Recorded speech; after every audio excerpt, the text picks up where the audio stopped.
Doncic may be 26 years young today, but it's the 40-year-old LeBron James on the second night of a back-to-back that's leading all scorers. 17 points for James in the first half here, Chiney. And as you look at the box score, as you were pointing out, it's just LeBron that doesn't have a negative plus-minus. It is wild. 7 for 10 from the field, an efficient night so far, but more importantly, it's the 5 rebounds. Look at the shot chart. I mean, this guy just, it blows my mind how effective he has been. Like you said, coming off of a back-to-back. But of course, like to me, the big question is how will they go up against Zubac? Zubac's 5 for 5 from the field, 10 rebounds, but 10 points, but still they're even on the rebounds. The Lakers are answering the call to stay up defensively, and LeBron James is leading the way. And look, Braun probably would have set out tonight if Stephen A. wouldn't have pissed him off earlier, but that's another story. Here's the thing, right? They're sticking to their guns defensively. Since January 15th, they've been the best defensive team. That recipe is great for what J.J. Redick has designed. They allow teams to shoot threes because they believe they can't make threes. Now, you look at the game last night.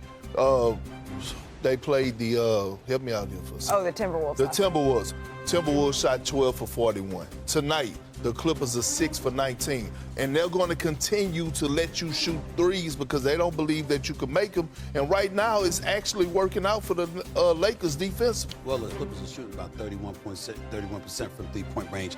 That's certainly, they got to do better than that in order to beat the Lakers. Marveling at LeBron James from the standpoint that he's the oldest dude on the court. He's in the best shape. I don't know why there are not more thieves in the NBA stealing his habits, finding out what his nutrition plan is, how his workout regimen is. I don't understand why. You know what? Imitate it, damn it. Duplicate it. Do what you got to do because he looks like the best player on the floor. But here's what I love. I'm looking at the Dorian Finney-Smith. I'm looking at the Jackson Hayes and other guys. I'm looking at all three. Look at the way J.J. Redick has them playing defense. It's very impressive. Not to mention this, Luka is out there trying to defend. I'm like, go ahead, Luka. Yeah, you saw the steal. This is what I'm saying. I'm seeing what I'm seeing. It's the J.J. Redick effect. It's the LeBron James effect. It is absolutely the J.J. Redick effect. You know what he's making them do defensively? He's pointing and saying, hey, he with us. He with us. It's not that they're missing shots. These are by design. They're picking the players that are the worst shooters, and guess what? They're doing great. Janae, Kendrick, Malika, I do believe I was just complimentary. Not hating at all, huh?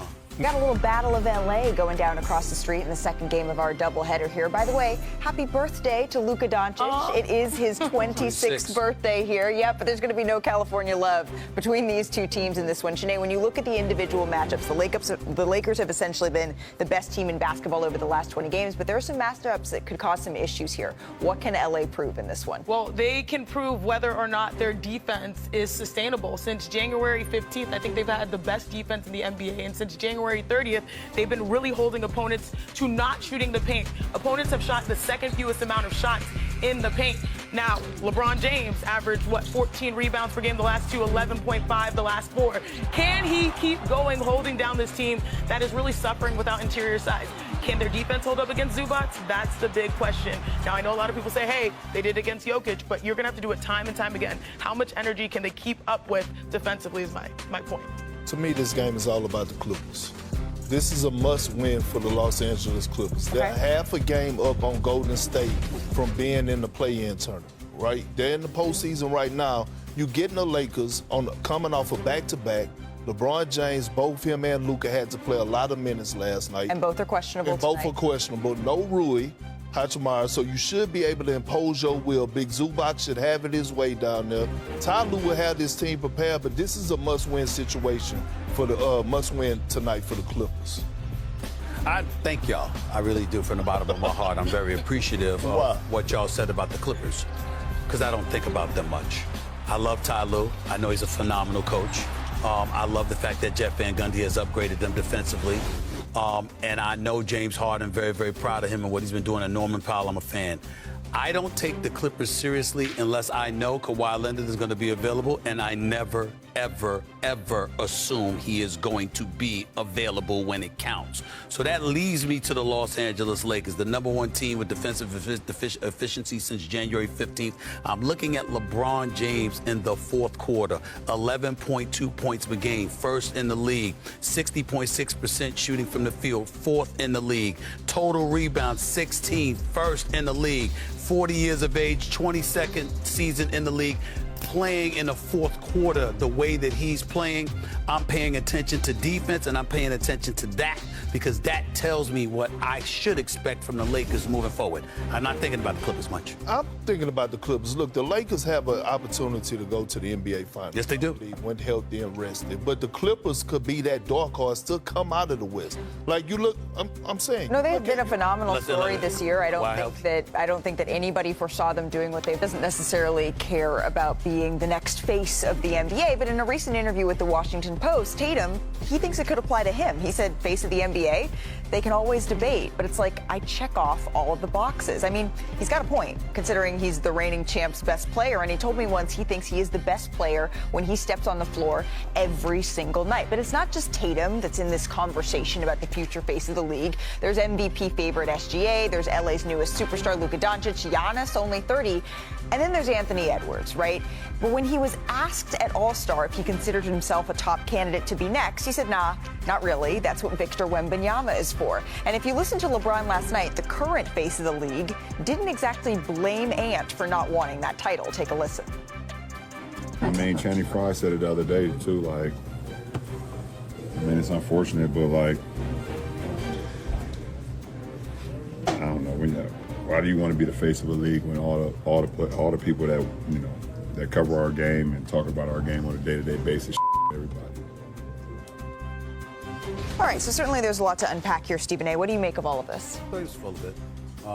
I didn't appreciate his comments because I think that these players are not appreciating the fact that it is celebrated. They've heightened their level of sensitivity to the point where, you know what, they'll have an attitude if you got bad breath. It's really that bad. It's pathetic.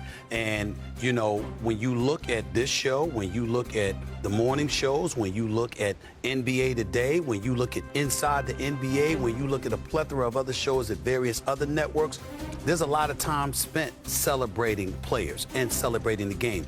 Last time I checked, you're celebrating it by talking about it. If I sat up there and I said Magic Johnson got the better of Isaiah Thomas today, Isaiah got him back next week, how is that not celebrating the game? You're talking about great players. You're talking about a great game that has magnetized the world. This is a global, iconic brand. How the hell did it get there? You had something to do with that, LeBron James. A whole bunch of players had something to do with that. But the people who talk about it and promote it and push it and illustrate it to the masses to make sure everybody knows about this product that we all find to be wonderful, that has made better lives for all of us up here and beyond, there's a level of appreciation. The level of appreciation that's somewhat been in question is that of the players. And I love how a player, the superstar that he is, pointed to everybody but them. Who didn't play in the All-Star weekend? Who hasn't participated in the slam dunk contest? Who started out this season, you know, with everybody celebrating him and his son playing basketball together? All of that gets forgotten, huh?